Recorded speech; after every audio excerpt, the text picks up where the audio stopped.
Welcome everyone to this important conversation today. My name is Lydia Stazen. I am here in my capacity as chair of the UN NGO Working Group to End Homelessness.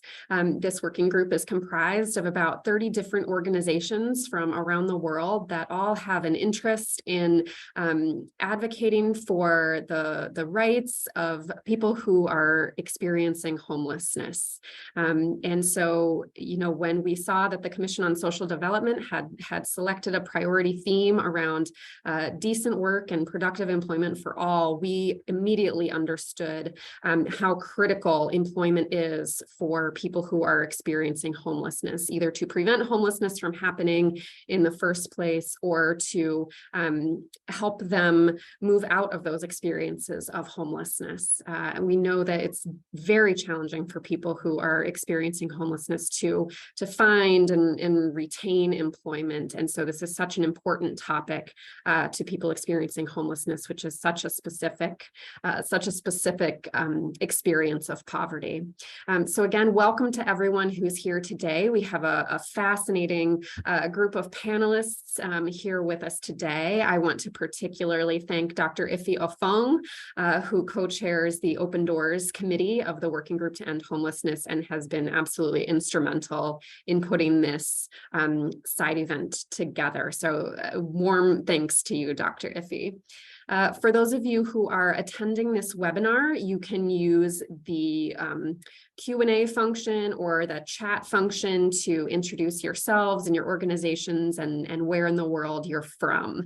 We won't be able to see or hear you, but we are so glad that you are here with us today exploring these important intersections.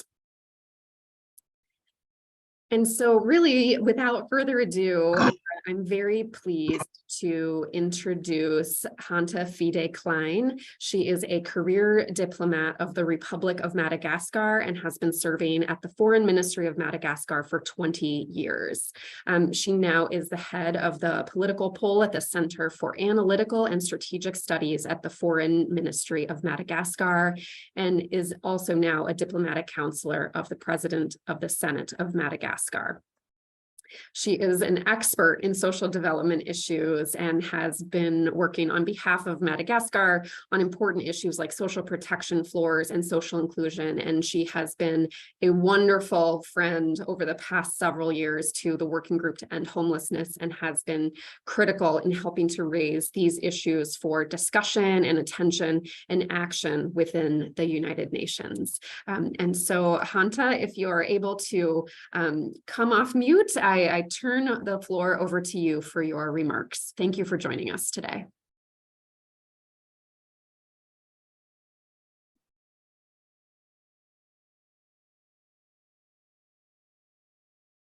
Hello? We can hear you well. Okay, thank you so much. Thank you, Lydia. Thank you for organizing this webinar, which is very important for homelessness issues. I'm very glad to join you tonight from Madagascar, so far away. And even though we're so far, we're all close together for this important issue, which is homelessness.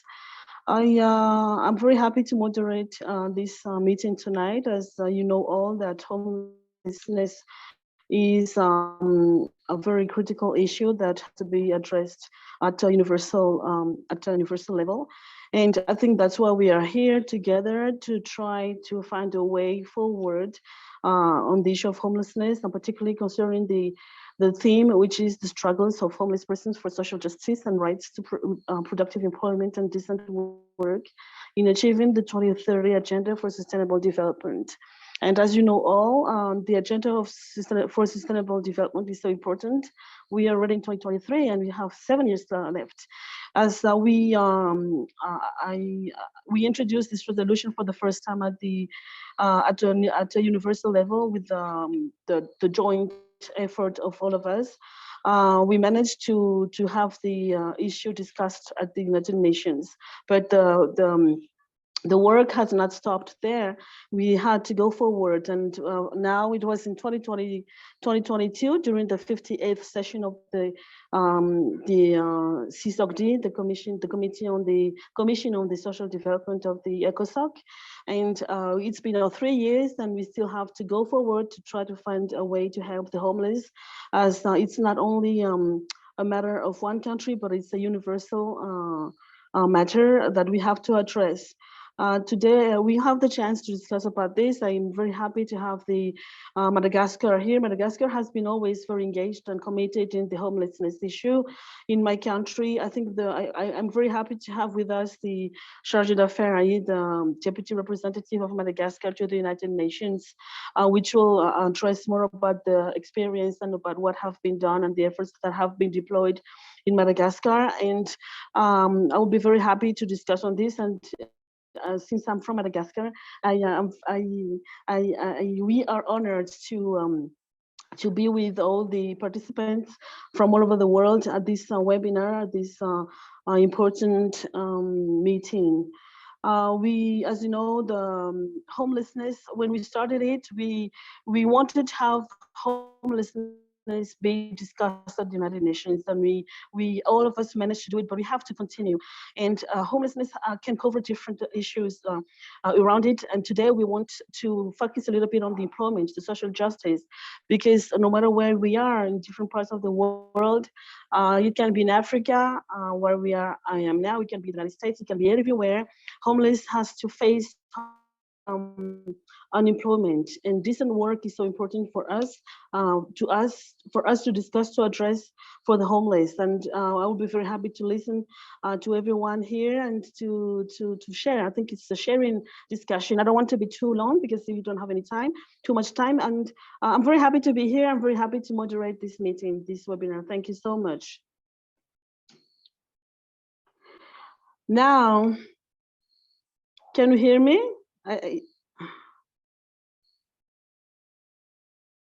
So can we go ahead now? Okay, so we start with the first speaker, which is from Madagascar, from the Permanent Mission of Madagascar. Very happy to welcome Mrs. Vero and Insua and Diamiarsu, Chargé d'Affaires Deputy Representative of the Permanent Mission of Madagascar to the United Nations. And she's an expert. She's a very seasoned diplomat, and we're very happy to have her here. Mrs. Vero Diamiarsu is a career diplomat with 13-year experiences with the Ministry of Foreign Affairs of the Republic of Madagascar, appointed as Deputy Permanent Representative at the Permanent Mission of Madagascar to the United Nations in September 2019. Mrs. Diamiarsu is dealing with the General Assembly and ECOSOC matters, as well as covering with the Special Political and Decolonization Committee, 4th Committee. She is a graduate in public law and political science and has served various positions in the Foreign Ministry as Human Rights Officer to the Multilateral Cooperation Department from the 2010 to 2015, officer in charge of migrant workers and mobilization of diaspora to the Directorate of Diaspora from 2015 to 2017, and head of the department of in charge of this decentralized cooperation from 2018 to 2019. She was also head of the department in charge of the economic cooperation in the Foreign Ministry from 2017 to 2018. And she was part of the committee to draft the initial and periodic reports of Madagascar on human rights, and the National Bureau of the Prime Minister's Office to combat human trafficking. She participated mainly in the presentation of the second Universal Periodic Review of Madagascar to the Human Rights Council in Geneva in 2014. She holds a master's degree in diplomacy from the Madagascar National School of Administration, and which is for the diplomats in Madagascar. And she holds a master's degree in public law and political science from Madagascar University. The floor is yours. Thank you so much, Mrs. Excellency Diamiarsu. Vero and Soin. Thank you for Madam Moderator for the introduction. Dear colleagues, dear fellow panelists, excellencies, ladies and gentlemen, the mission of Madagascar to the United Nations is pleased to co-host with the NGO Working Group to End Homelessness.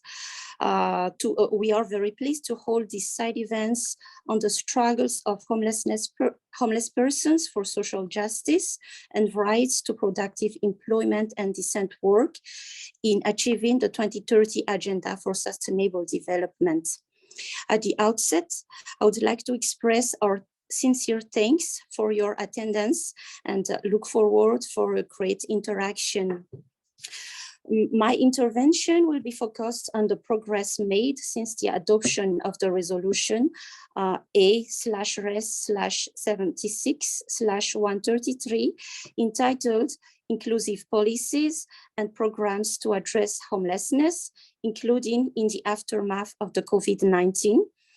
But before proceeding further, allow me to make a brief presentation of the resolution, which was put forward by a core group of countries composed by Algeria, Djibouti, Senegal, and my own country, Madagascar, on behalf of the Africa Group.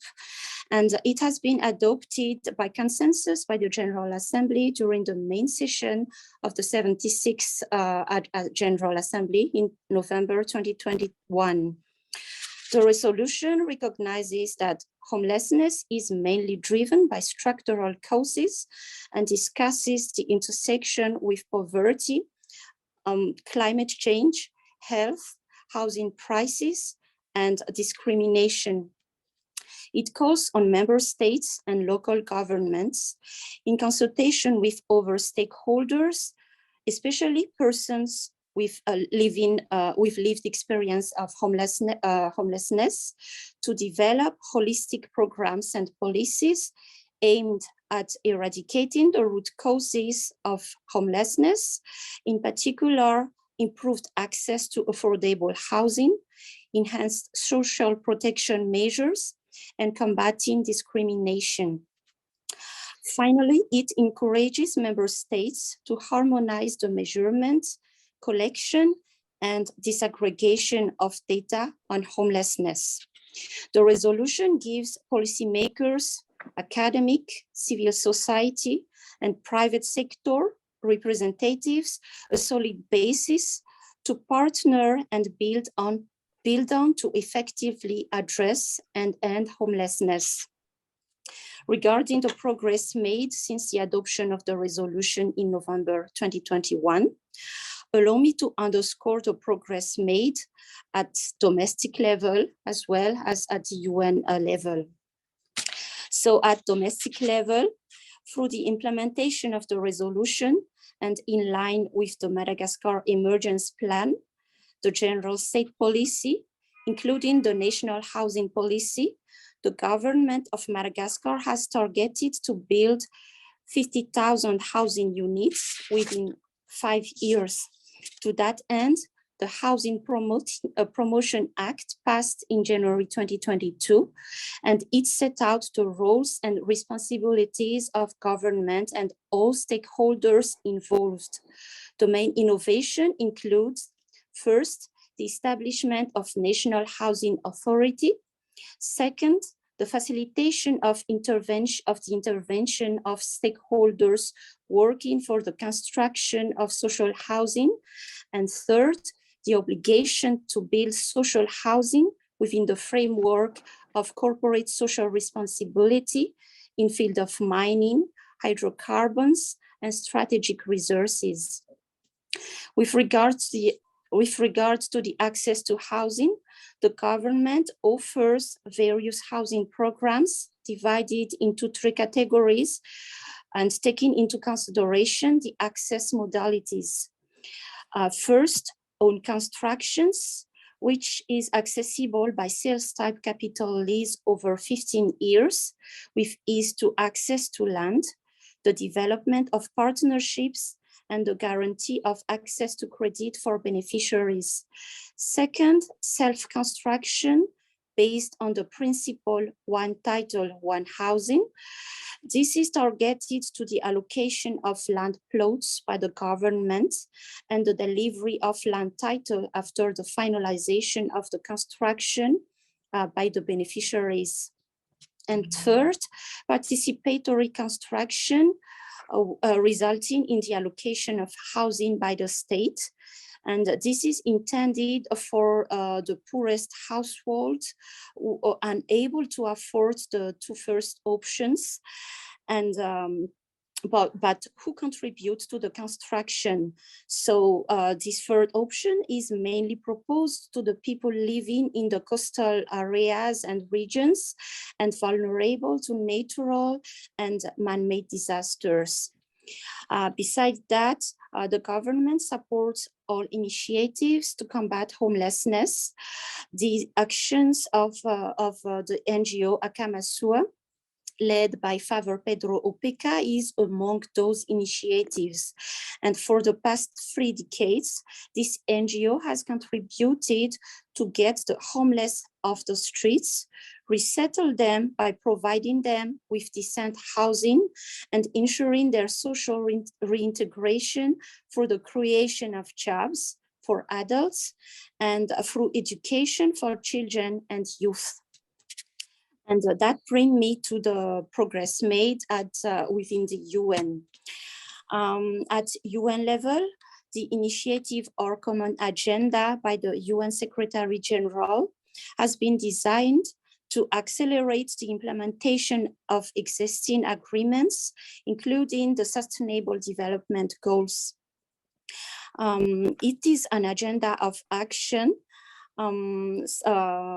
which led us to the summit for SDGs later in September this year, and the summit of the future next year in September. After the adoption of the GA resolution on homelessness as well, some events has been organized to bring governments, organization of civil society, people having experienced homeless together to increase awareness on a people-centered approach and the importance of housing to end the issue of homelessness. In the margin of the high-level meeting on the implementation of the New Urban Agenda in April 2022, Madagascar had the opportunity to host with UN Habitat a side event on the access to affordable housing and ending homelessness. Such meeting was an occasion for member states to highlight their actions to push back homelessness. And besides, this was also opportunity has been given to former homeless to advocate for the inclusion of homeless people themselves in tailoring the policies necessary to end homelessness, given that it is very rare for the marginalized people to be given a public podium to express their concerns. And last but not least, the report on the implementation of the resolution will be presented to member states later this year during the main session of the 78th United Nations General Assembly. Such report should first focus on categories of homelessness based on the UN Secretary General report on affordable housing and social protection systems to address homelessness. Second, highlight member states' achievements in terms of housing policy and especially African achievements. And third, use non-controversial language, namely the concept related to discrimination and categorizations. And to conclude, I would like to talk about the way forward on how best we can address the issue of homelessness in the aftermath of COVID-19. As far as I'm concerned, 3 actions must be taken into consideration. First, strong commitment and accountabilities. We all know that 2030 is around the corner, but COVID-19 reversed the progress made by all countries without any exception, and mainly the least developed countries as mine. So now is the time to act. It is very important to recognize housing as a human right and to monitor homelessness as a tool to hold governments accountable to their commitment to end homelessness. We need to rebuild trust between governments and people and embrace vision of human rights as indicated in the initiative Our Common Agenda. In other words, it's time to renew social contract between governments and their people and within societies so as to appreciate more effective results in the daily life of people. Second, we need inclusive multilateral system, meaning a better and deeper collaboration and cooperation between all stakeholders, member states, the UN, civil society, and private sector. Global collaboration, exchange of best practices, and mutual learning will help ending homelessness. Besides, we need to further explore South-South cooperation, triangular cooperation, and North-South cooperation to address this issue. And third and last, we need to build resilience through social protection. That means universal social protection means the set of policies designed to reduce and prevent poverty and vulnerability and contribute to achieve the Agenda 2030. So to put in a nutshell, there is a strong need and a strong for commitment, cooperation, social protection, and productive employment and decent work for all, so as to respect the principle, leaving no one behind. And I thank you for your attention.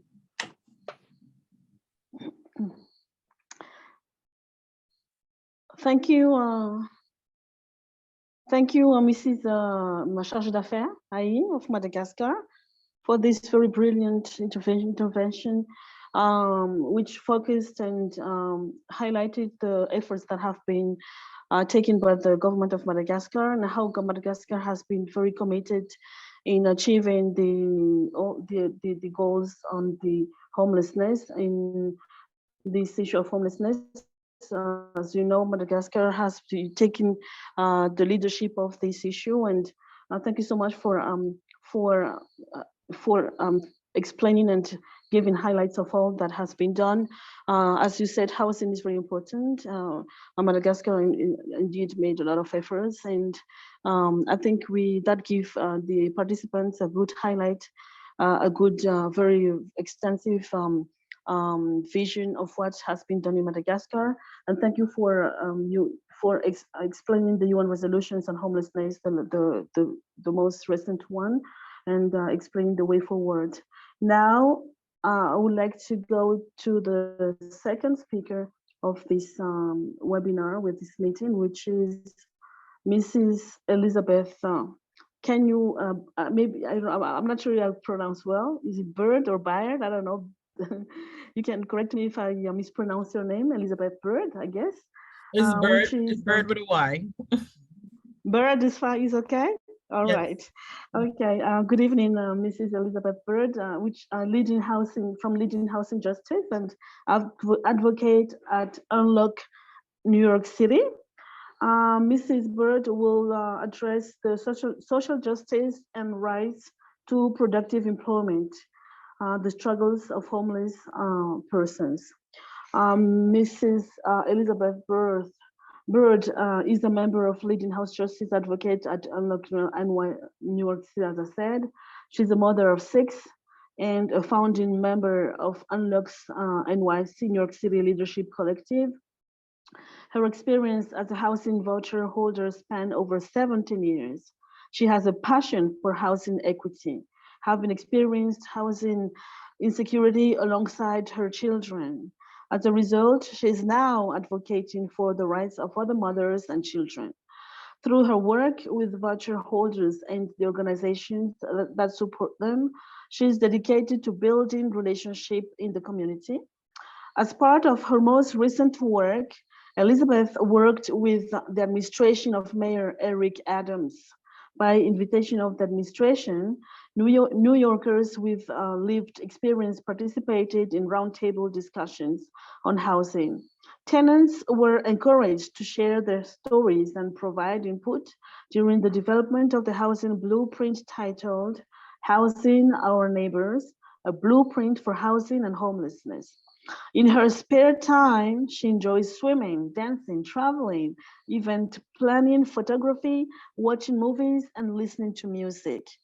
Mrs. Elizabeth Bird, you have the floor. Thank you. Good evening, good morning, wherever you are in the world. Pleasure to be here. I'll just deep dive straight into working while in a homeless shelter.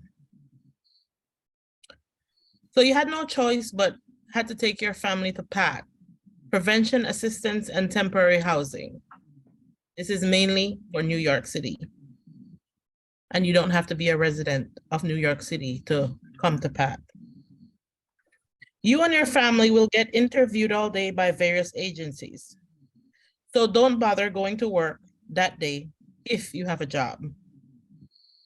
In 2005, my family and I, including my ex-husband, had to go through that process. Traveling on the bus to PAT that night while it was snowing, we did not know what to expect.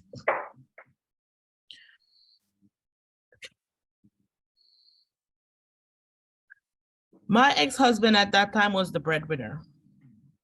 We had 4 kids, 12, 9, 3, and 5-month-old. Because we went into PAT that night, at that time, they took us by a van to a hotel. We were picked up at 6 the next morning to start the following process. That following process means he had to take the day off work because it's 6 to 10 hours. All family members have to be present for the intake process. If one of us had to leave, that means we would have to start all over. We were placed after the grueling process in a 10-day temporary pass housing. For 6 months, we were found ineligible and had to reapply every 10 to 14 days. So my ex-husband was actually losing jobs or trying to hold on by a thread because of this process. When we did finally become eligible to stay at a homeless shelter, another problem arose. His work schedule, because of his doing construction for private homes and business, was very irregular. The shelter administration wanted documentation so he could work after curfew hours. So if he would get a call after 8 p.m. because someone needed help with a heater, he couldn't do it. He had no authorization. If he did do it, he could be scolded and written up to DHS that we weren't following the rules and regulations, and we could get kicked out and start the whole process over. In 2009, I had to enter PAT again, this time with 5 kids and 1 on the way, as a single mother, because my ex-husband refused to do the shelter system again, because he knew he would be losing jobs again. Now, I tried working while the kids were in school and daycare. They were now 16, 13, 8, 5, and 4-month-old. It was hard because I had to pick up kids at a certain time during the day. I eventually took jobs after 5 p.m. so my oldest daughter could stay with the kids. I had to rush to get back before 9 p.m. I also tried babysitting in the shelter for other single moms that worked at bars or restaurants and would come back to the shelter after curfew. We couldn't tell the shelter administration because it was against their rules. I wasn't supposed to be babysitting another shelter client or kids they didn't want people, or people that have kids that they didn't want people working after curfew. If someone did a double shift at their job and they didn't have permission from the shelter, the administration make a big noise about it. But sometimes clients had to be friends with security just to try and keep their jobs coming home after curfew. Trying to get a job while in shelter was also hard because some employers don't want to give you a letter because you will be going home after curfew. Or they would be like, oh, this is just a temporary address. You live in a shelter. Sorry, we're not hiring you. The shelter wanted a letter every day you will come home late after curfew. So employers would be like, we can't deal with this. So you have to leave. Any employers would get frustrated to do that every week. And if they had to do it 3-4 times a week, they would prefer hiring someone else. Not everyone can find a job that works 9 to 5. And if you're undocumented, it was even harder to get a letter from an employer. So your jobs had to be before curfew or just had to lie and suffer the consequences. Besides working, you also had to be looking for housing if you had a voucher. That's already a full-time job. And meet with your caseworker, housing specialist. So if your job was 9 to 5, Monday to Friday, you had to take off a couple hours every week to see these people. So caseworkers worked with you with your schedule, while some didn't. Then if you found an apartment, you still have to take off work again if you still had the job to do weekly meetings, check-ins with your housing search person.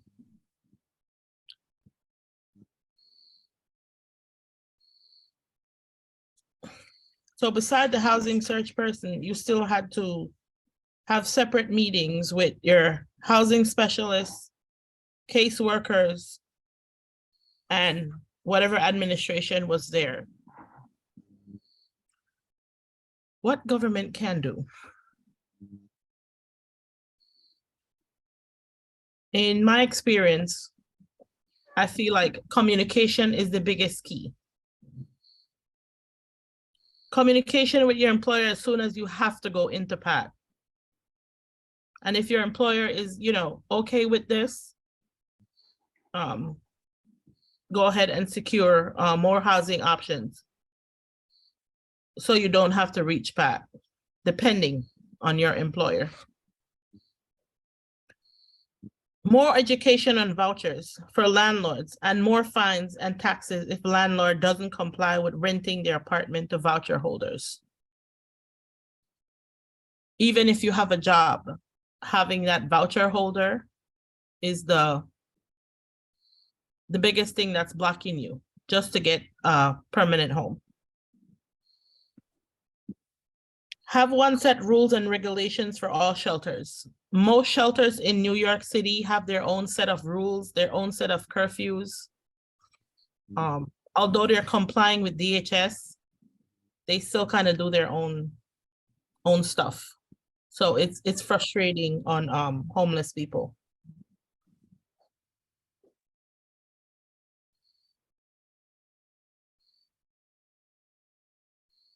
So in 2019, we had to go back to the shelter. Same shelter we were in 2009. And this is why I'm saying there's a need, a big change need. So in 2009 and 2019, nothing changed. The building, the rules, it was the same tattered paper that just got photocopied. So nothing was changed or tweaked. Even some of the employees, it was the same. It just keep you going, like the same merry-go-round of going back into shelters because the system is set up for failure. They only, and I saw this once, the shelter that I was in was making huge assessments, telling me don't say anything when these people come in, and these people is the state. Come in to check, inspecting their shelter, you know, to see if they're complying. They weren't complying. And I understand now why they didn't want me to say anything. You know, if these state inspectors that came in to inspect my apartment, basically the whole building, but they wanted to do, you know, a serious overhaul. But I know for a fact, you know, they were doing a lot of stuff that they were not supposed to do. And now trying to say, well, look good, you know, in their mind. This is why, you know, government needs to crack down on some of these shelters. Because when I first went in there, a lot of stuff that I found out after wasn't true. I went in with a voucher, they said that didn't work. I had to start all over. You know, looking for jobs is what it was, the same thing. So I feel like me as an advocate, I am ready to fight with city council members, whoever in government, you know, to try to change the system. Because in the last 20 years, nothing has changed. Thank you guys for listening. It was so moving. Thank you so much, Mrs. Elizabeth. I think we heard a very moving struggle of in the testimony of Mrs. Elizabeth Bird to find a job when you live in the shelters. We know all that shelters are not decent housing. Shelters will not help us to help the homeless to find a job. Employment is a very big struggle, a very big challenge, an everyday challenge, and also being a single mom. I think that's we have to also to focus on this because women face a lot of difficulties while struggling to find employment when being in shelters. And another point, which is I think is important, is to the administration, how hard it is, and to get the system to some development in a positive way for administration. So after having heard the experience of Madagascar, we have now heard the testimony, a personal testimony of Mrs. Elizabeth Bird. Thank you very much for this very moving story, and I think which will feed our debate and discussion as we need to the point of this meeting to go to find the way forward to make things change, make things move for the sake of homeless people. Now I would like to go to move to the after we have this very rich personal sharing of personal experience. We would like to move to the to discuss about the intersection between productive employment, decent work, and homelessness. This intersection is very important to introduce Mrs. Jean Quinn,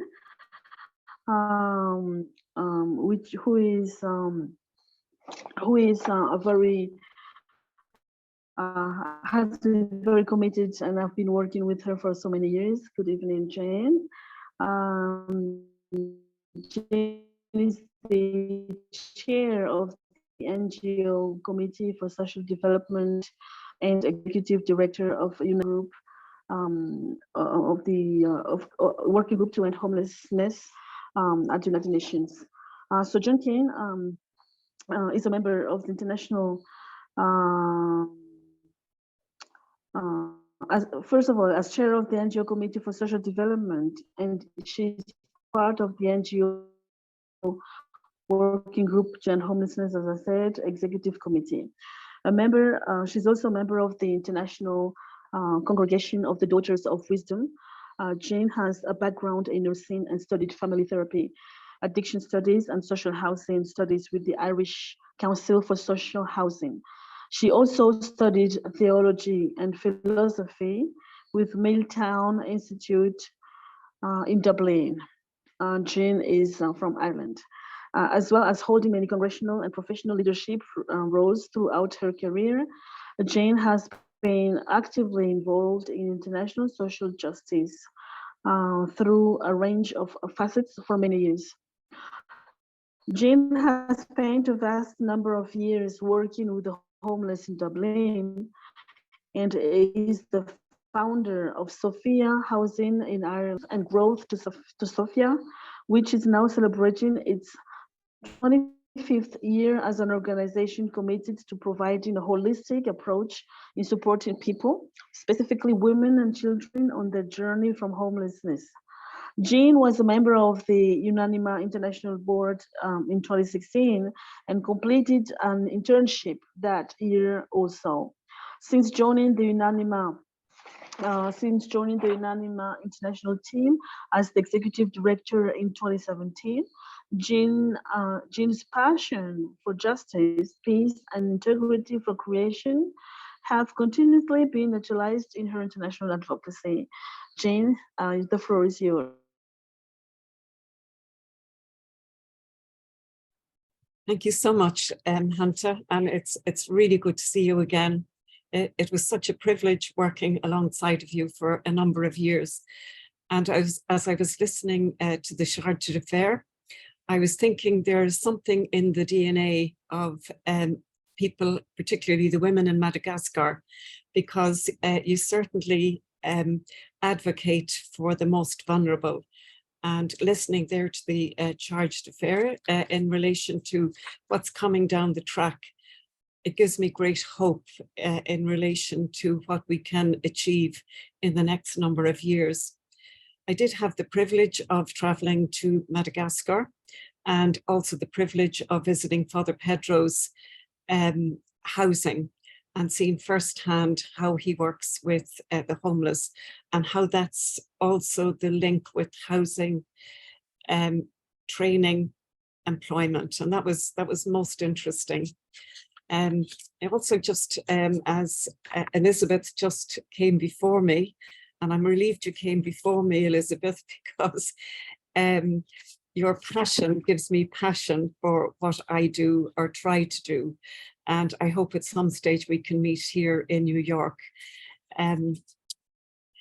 When I think I have a PowerPoint, Lydia, or someone who's there. I will share it for you. Thank you so much. Thank you, Tiffany.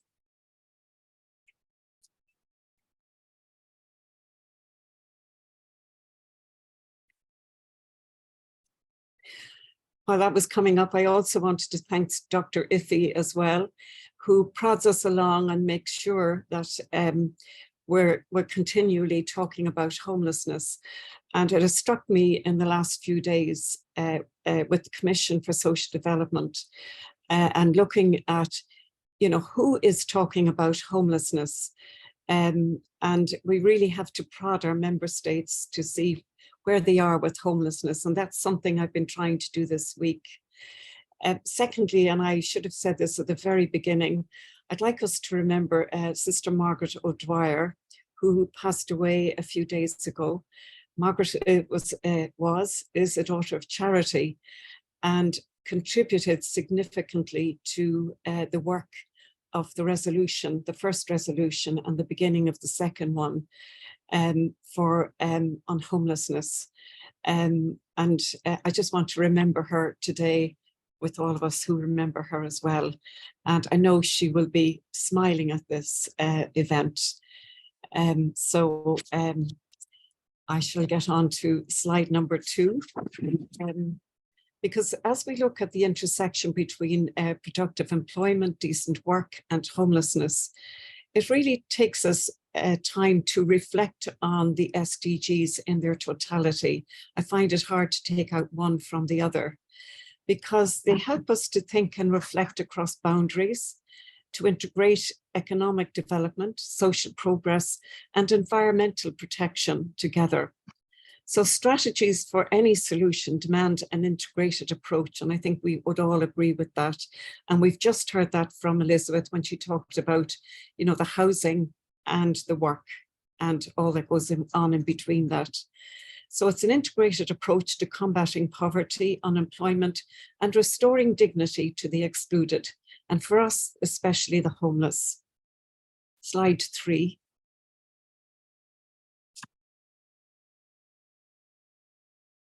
We're on slide 3 now, I think. Tiffany, please.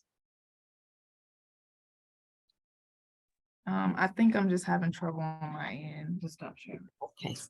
Tiffany, you need to click enable editing and then you can advance it.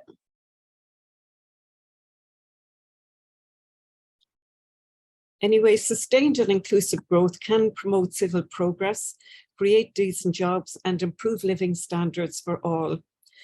At individual and familial levels, access to decent work not only provides the individual and their family with a livelihood, again, as we heard from you, our expert, Elizabeth, it provides a family with a livelihood and a protected income, but it can also enable a cycle of poverty to be broken.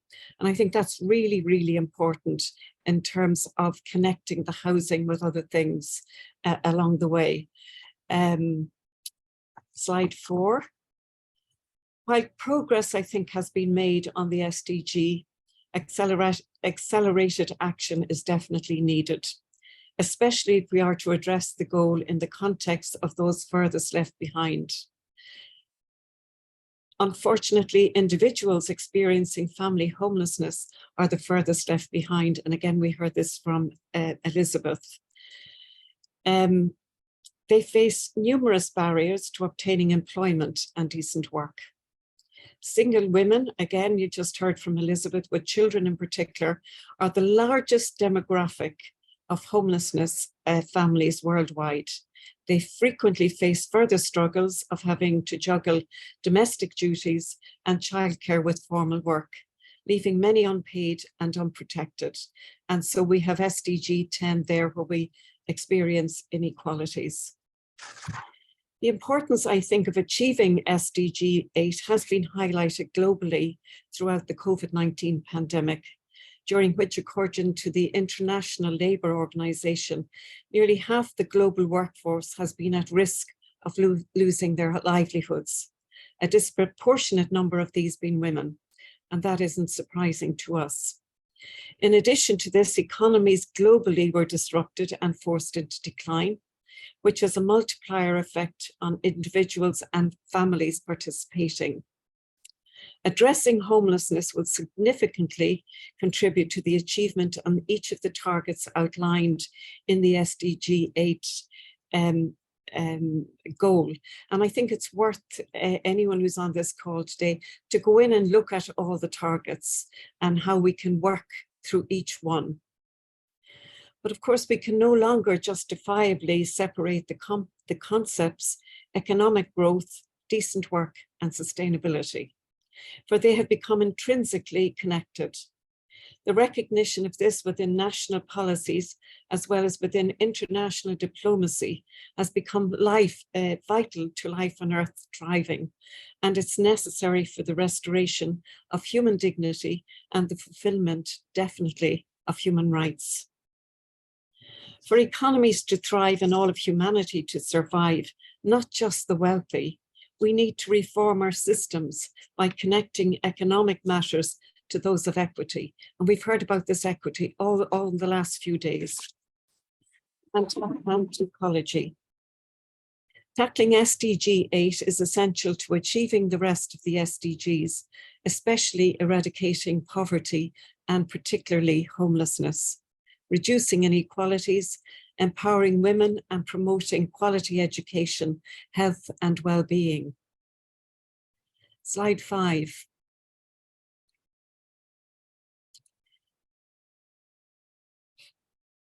As a practitioner of homeless services for many, many years, I care not to say, we have historically focused on providing people with housing and wraparound support, usually addressing all the issues, but unemployment later in the continuum of services that we offer.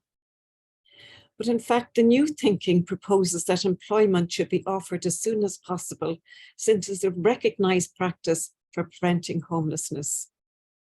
What this model demonstrates is a higher degree of retention in housing over several years. And again, Elizabeth brought that up. When you get housing and you're working, you can pay your rent and secure your housing for hopefully many, many years. And if for no other reason, employment assistance should be available early in the process of support. And that can be really hard when you're supporting people like Elizabeth, that you get this assistance early on. Because contrary to stereotypes, homeless people do want to work. And they hold on to stability of working once they get it. Many people actually in homeless shelters or supportive accommodation do work. And despite the many homeless people that do work, of course, a job doesn't solve everything. It's not just any job. Life-sustaining wages are key determinants of housing security. So we don't need unfair wages for people who have an experience of homelessness. And again, I think Elizabeth outlined that for us very well. Decent work and access to employment have a great role in enhancing opportunities for people experiencing homelessness to escape the situation, but also a role in preventing homelessness. And this can be done by fostering a just economic system, which necessitates collaboration in the co-creation of a human rights-centered and green economy. In this way, we can begin to change the structural causes of social injustice and unsustainable aspects of the global economic system. Slide 6. And this is a way forward because we know, and we've looked and reflected on many of the causes and issues over the years, but how are we going to move forward? And I felt that the Secretary General's report, Antonio Guterres, for this commission, had a very good overview of current and future trends in inequality, especially in the labour market. And his report examined obstacles to decent work faced by different categories of workers and disadvantaged groups, particularly the homeless population. It highlights effective strategies to create full and productive employment and decent work for all, including measures to address vulnerabilities and ensure adequate protection of all workers, integral strategies to support formalization, efforts to establish universal, comprehensive, gender-responsive, adaptive and sustainable social protection systems, and policies to expand decent employment opportunities, notably through an enabling business environment. And I feel this is our work for the future. It's well outlined there, and we're wanting to go from the informal to formal, and that is going to be really important. And the inclusion, definitely, of universal social protection. To include what you said, Elizabeth, on advocacy, these are our advocacy recommendations. And what will be really important for us is not to work in silos. Elizabeth again talked about she had to go to one person after another to get what she needed in terms of advocating for housing and homelessness. One of the things that I feel very strongly about to many people that are working on the resolution, and Hunter will do this, I've been trying to encourage the whole area of trauma-informed care. And I know Patrick Lubin from ATD Fourth World is on the call at the moment. he talks about 2 days ago, he talked about the traumatization of being homeless. And Patrick, you said from the head down, the heart, every bit of you, psychologically, socially, everything.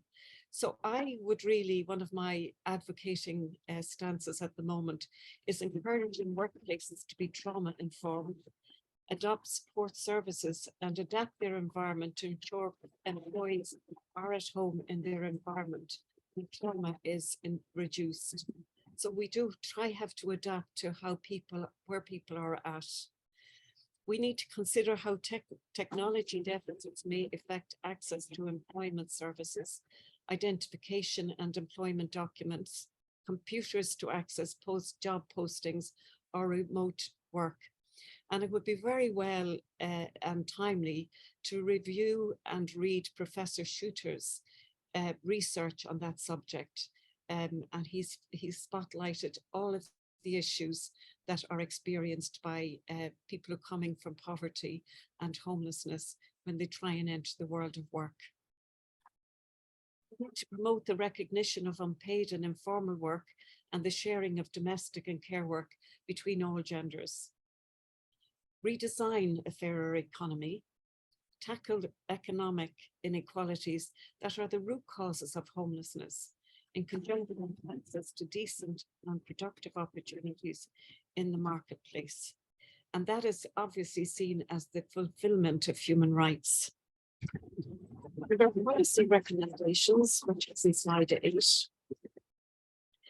We're asking member states to consider adopting labour market policies that strengthen institutions and provide adequate labour protection to all workers, especially the most disadvantaged, including through minimum wage policies, to implement social protection for all, including surrounding and unemployment, adhering to the ILO recommendation 202, which guides the building of comprehensive social security systems.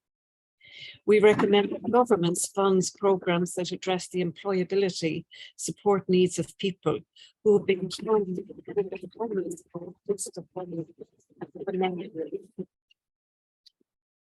and of course, with all these, the advocacy, the policy, the solutions. Well, participation in learning and skills development can transform the lives of homeless people, as well as deliver important benefits for a wide variety of governmental policies. In the UK, I know that they have tailored, personalised programmes delivered by voluntary sector, always the voluntary sector providers, that focus on work readiness and employability were found to be very useful. And I've been there and seen some of these programmes, and they're very effective. In Ireland, of course, interestingly enough, policy and legal frameworks recognise the right to educational and employment opportunities for all, and is well noted that is vital in preventing homelessness. Employment organisations partner with global homeless services to provide educational skills training. So there's that partnership with the voluntary sector, the homeless sector, the housing, and the business sector. In some African countries, voluntary organisations are leading the way in educational development for people who are homeless. The programmes include radio education, mobile and lending libraries, as well as teacher training, which of course is really important. In Delhi, urban shelters facilitate skills training at shelters for the homeless, including training in plumbing, massage therapy, tailors, cooks, and electricians. Vocational Educational Committee internationally have Back to Education initiatives. They are so important. They offer informal and flexible programs within a lifelong learning framework that meets learners' needs at their own pace and stage of readiness. And I think that's one of the really important. We meet people at their own stage, not what we would like them to be. So I'm urging governments to adopt a social value approach funding for educational and skills training. Thank you.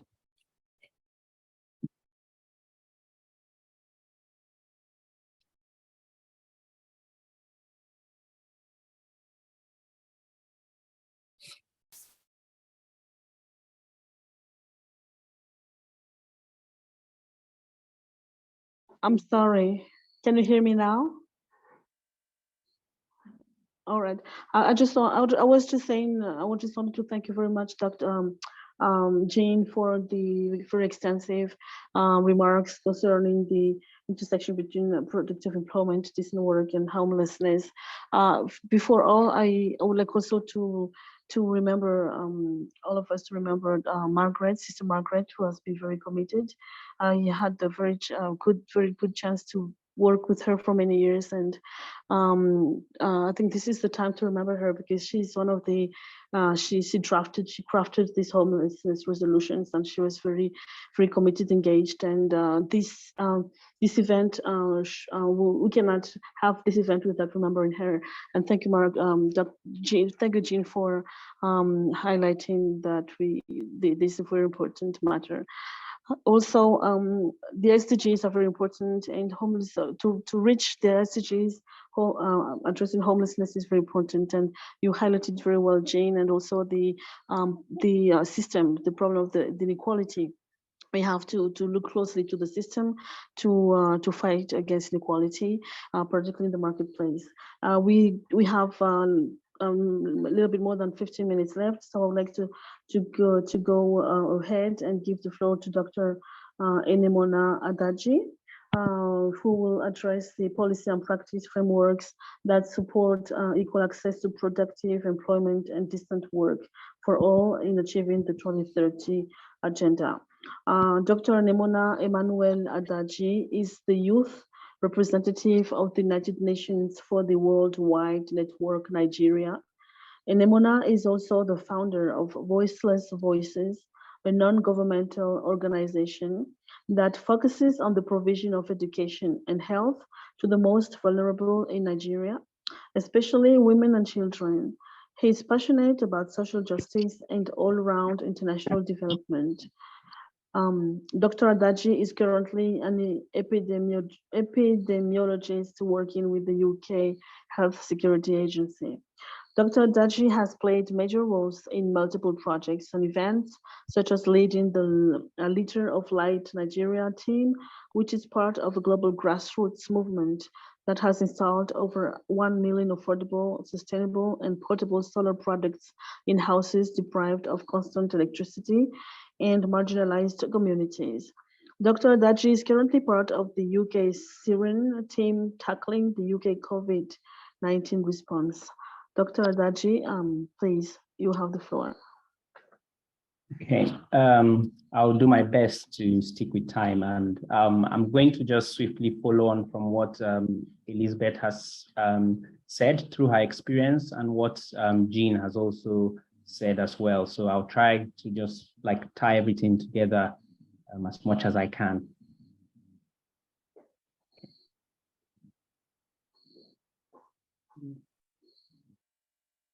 Okay, so during this presentation, I will try to explore the significance of decent work and productive employment and how they are both linked to achieving the United Nations 2030 agenda.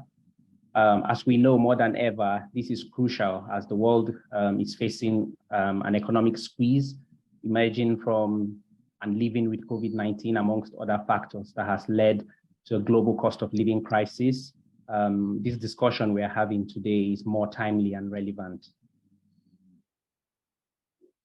So the 2030 agenda is a plan of action adopted by the United Nations General Assembly in 2015 to end poverty, protect the planet, and ensure peace and prosperity for all. It is a universal, integrated, and transformative agenda that outlines 17 Sustainable Development Goals, as known as the SDGs.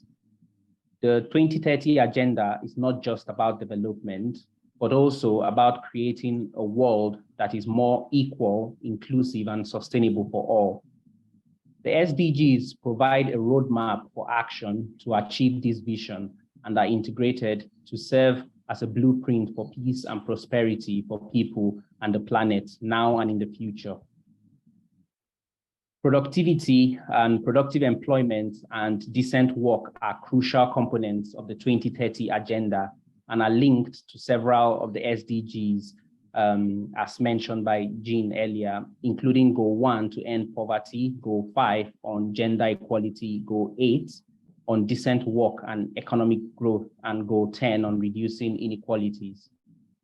So by promoting equal access to productive employment and decent work, we can help to reduce poverty, support sustainable economic growth, and improve the well-being of individuals, families, and communities.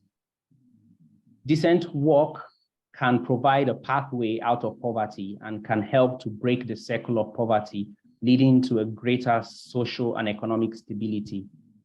Therefore, it is clear that the 2030 Agenda is a comprehensive and integrated plan of action that recognizes the importance of productive employment and decent work in achieving sustainable development for all.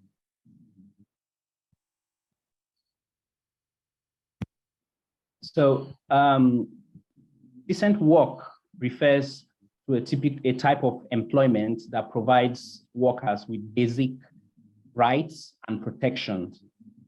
It includes fair wages, safe and healthy working conditions, job security, and opportunities for advancement and personal development. The International Labour Organization, the ILO, defines decent work as work that is productive and delivers a fair income, provides security in the workplace and social protection for families, offers better prospects for personal development and social integration, and give people the freedom to express their concerns, to organize and participate in decisions that affect their life. Decent work is important not only for individuals, but also for families and communities. When people have access to decent work, they can improve their living standards, provide for their families, and participate in communities. Decent work also helps to reduce poverty and promote social and economic stability, which is essential for sustainable development. However, many workers around the world still face significant challenges in accessing decent work. These challenges include low wage, inadequate working conditions, and limited job security, which prevents workers from improving their lives and supporting their families. So addressing these challenges and ensuring equal access to decent work is crucial for promoting sustainable development and achieving the 2030 Agenda. Governments play a critical role in promoting equal access to decent work by implementing policies and programs that support the creation of productive and well-paying jobs, improving working conditions, and protecting workers' rights. There are several key policies and practice frameworks that support equal access to decent work, and I'll briefly just mention them. So labor laws and regulations. Governments can implement and enforce laws and regulations that ensure workers are protected and have access to decent work. These can include minimum wage laws, health and safety regulations, laws protecting workers' rights to join and form different work unions. Government can also provide social protection programs such as unemployment insurance and pensions to support workers and their families. These programs can provide a safety net for workers in case of job loss and other economic hardships and help to reduce poverty. Also, governments can help invest in skills development and training programs to help workers acquire the skills they need to access decent work. These can include vocational training, apprenticeships, and educational programs. Promoting entrepreneurship and small business development, governments can also support entrepreneurship programs and small business development, which can create jobs and improve economic opportunities for workers. These are a few examples of policies and practice frameworks that can support equal access to productive employment and decent work. By implementing these and other policies and programs, government can help create a more equal, inclusive, and sustainable world in which all workers have access to decent work. This shows that there are several policies and practice frameworks that can support equal access to decent work and help to achieve the 2030 Agenda. By implementing these policies and programs, government can help to create a more equal, inclusive, and sustainable world in which workers have access to productive employment and decent work.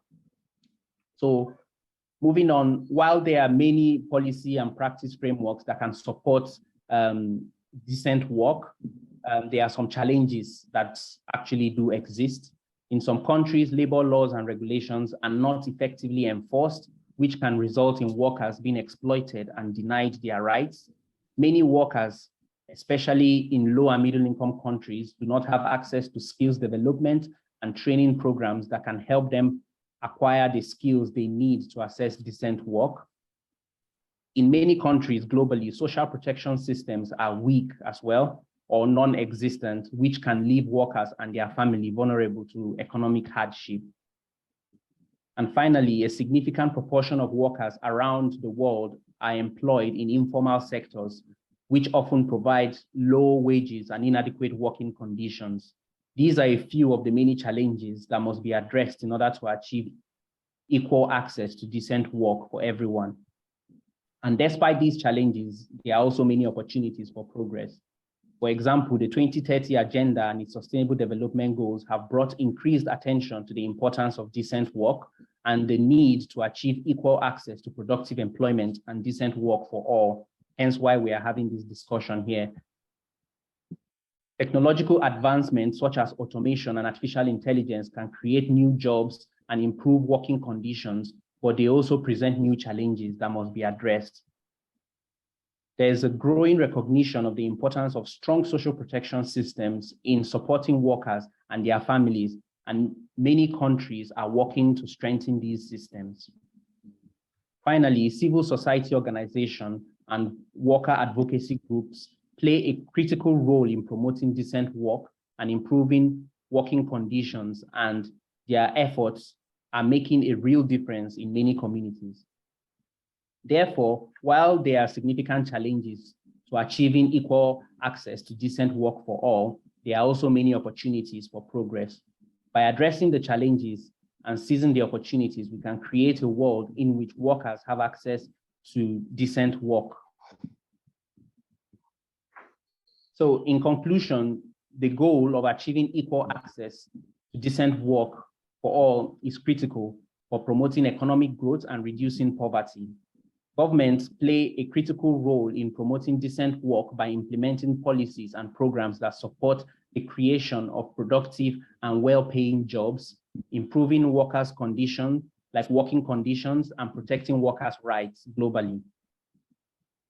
There are several challenges that must be addressed in order to achieve this goal, including inadequate enforcement of labor laws and regulations, lack of access to skills development and training programs, weak social protection systems, and informal employment. And as discussed earlier, despite these challenges, there are also many opportunities for progress, including increased attention to decent work, technical advancements, growing awareness of the importance of social protection systems, and the efforts of civil society and worker advocacy groups.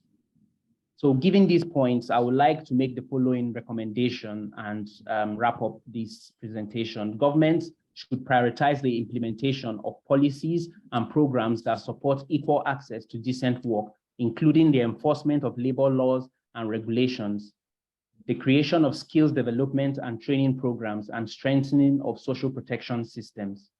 And also, employers should be encouraged to adopt best practices in terms of working conditions and employee rights, including fair wages, safe and healthy working conditions, and respect for workers' rights.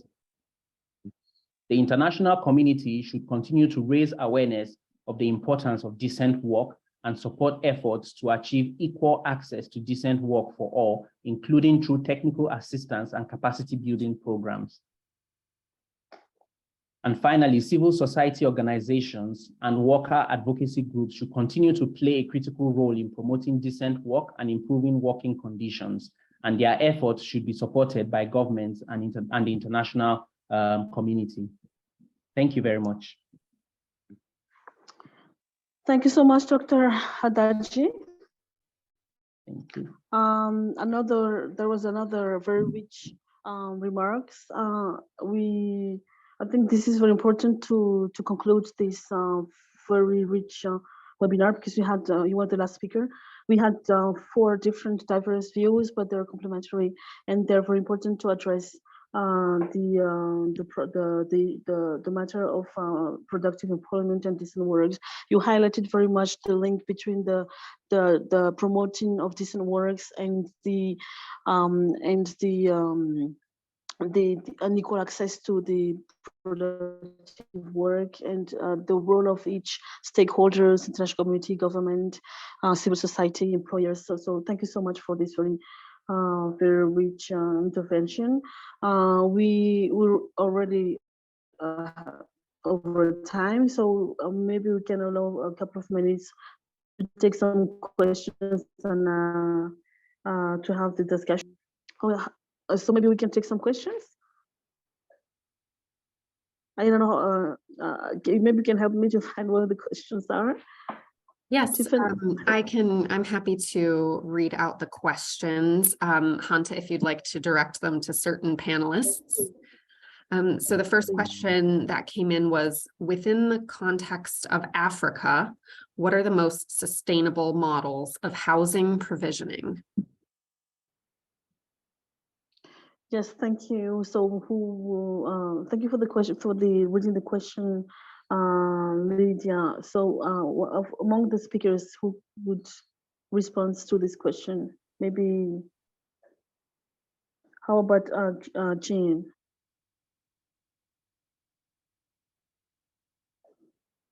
You're on mute, Jean. Oh. I was saying, I think the question, particularly for the sustainable model provision, would really be Enimona. But I suppose I saw that sustainable model in Madagascar.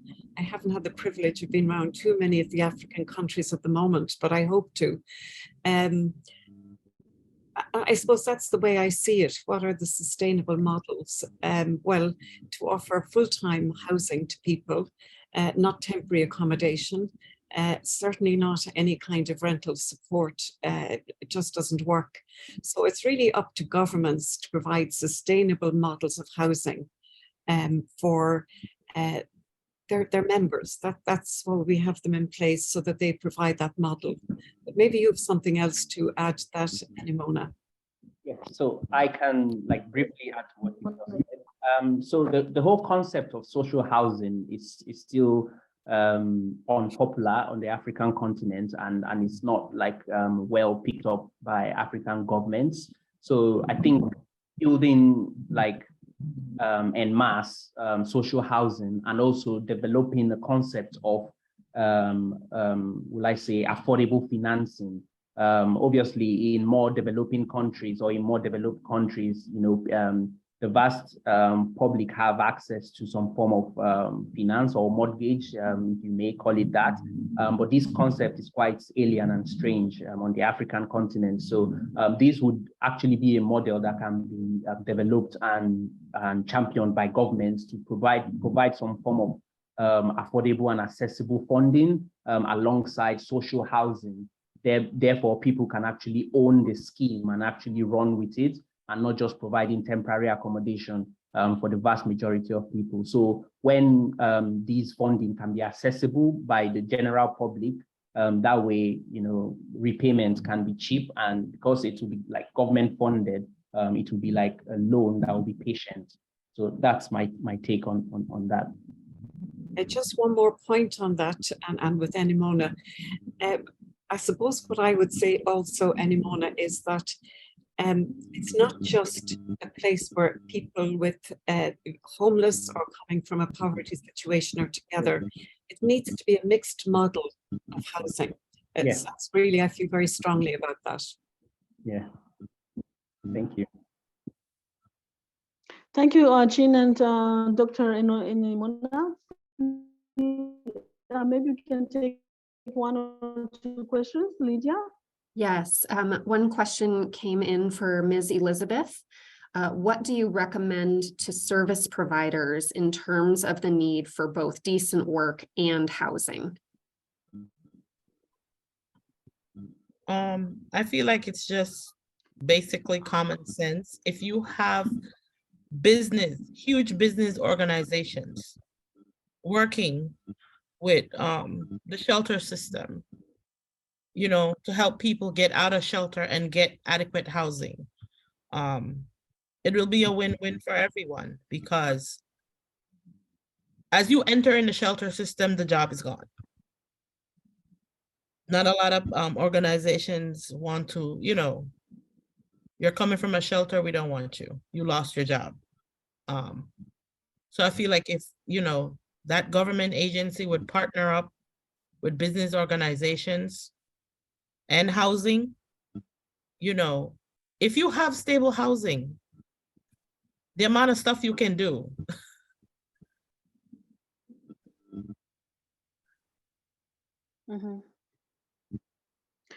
Well, thank you very much, Elizabeth. We can take one last question, if you allow me.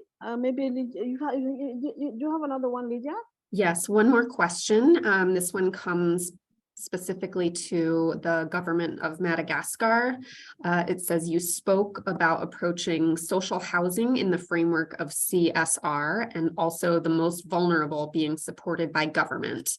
How is the government of Madagascar addressing the intersection of work vulnerability and secure housing?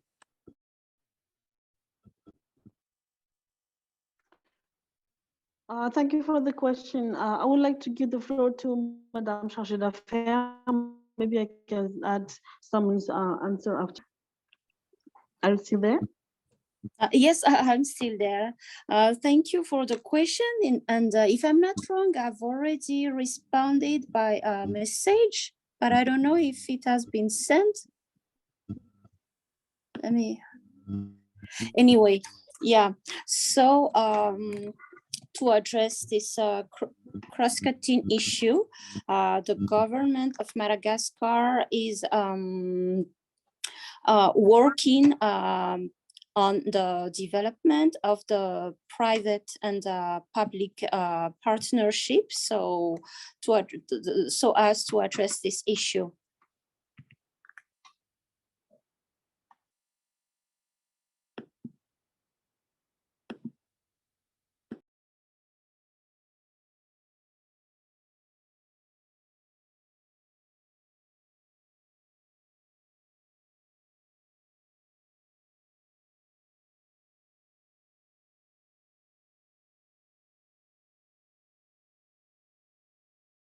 Hanta, are you still there? Oh, I think you're on mute. I was disconnected for a few minutes. I'm sorry. I don't know if Madame Chargée d'Affaires has responded to the question. Yes, she has. Thank you. Oh, thank you so much. Thank you so much, Mrs. Chargée d'Affaires. We passed time already, so I would like to, before giving the floor to Dr. Ife for the closing remarks, thank all the speakers. Thank you for organizing this event, and thank you for having me to moderate this very important meeting addressing all the different challenges that we have to face concerning the homelessness and how to reach the agenda. Thank you for all the questions and all the participants. I would like to also thank particularly Dr. Ife, because I know that she's been working very closely on this preparing of this meeting, and all the speakers that have highlighted the different issues that we have to address. Please, Dr. Ife, for the closing remarks, you have the floor. Thank you so much. Let me start by thanking Her Excellency Ms. Vero, the Charge d'Affaires and Deputy Permanent Representative, as well as the Permanent Mission of Madagascar to the UN for your support and for co-hosting this side event, with the NGO working group to end homelessness. The working group is very, very grateful to you, Ms. Hanta Fida. Despite your busy schedules, you were able to join us today and for moderating this side event in a very participatory manner. Thank you so much, Hanta. You are our friend. You've remained our friend, and you will always be our friend. Thank you so, so, so much. And to Jean Quinn, the chair of NGO Committee on Social Development, and our former chair, we appreciate your contributions towards the success of this side event. Thank you so much. So our dear speaker, Ms. Elizabeth, I don't know how to thank you. You know, for your presentation, you actually shared your experience. And as far as I am concerned, as far as we are concerned, it represents the struggles of homeless persons for social justice, the right to productive employment and decent work. Thank you so much for that presentation. We learned a lot from it. Now to our own very dear Dr. Nemona Adaji, we say thank you. The working group is very appreciative of all your contributions towards the growth and success of the group. We are very happy, and we want to thank everyone that has honored our invitation. You all will agree with me that today's event could not have come at a better time than now.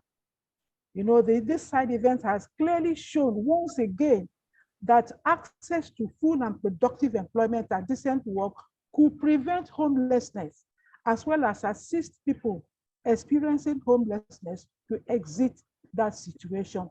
I mean, you know, the presentation of Ms. Elizabeth says it all. So, Your Excellency, thank you also for your presentation, you know, and the emphasis you laid on the need for us to organize events to bring the government and civil society together, you know, to increase awareness on people-centered approach and the importance of housing to end the issue of homelessness. Thank you, Jean, for your own presentation and for, you know, the issue of policy and practice that Dr. Nemona also highlighted. Please let us continue to speak and fight for the homeless persons until everyone has a place where they are safe and they can call a home. Now, I just want to use this opportunity to invite you all again to another CSocD side event, which this time around is being hosted by Habitat International Coalition. Let's come and continue, you know, further this discussion. The title of that side event is Unequal Access to Employment and Decent Work, the Case of Women in Africa and Latin America. This event comes up on Tuesday, 14th February by 9:45 a.m. Please join us and let's, you know, discuss and propose solutions on this issue of unequal access to employment. Once again, I say thank you for coming, for joining us, and for your participation. Thanks, and God bless. Thank you. Thank you so much, Dr. Ivy.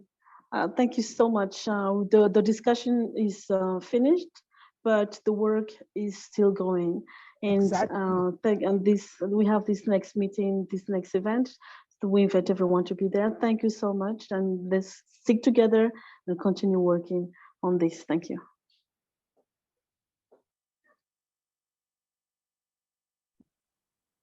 Bye-bye. Bye.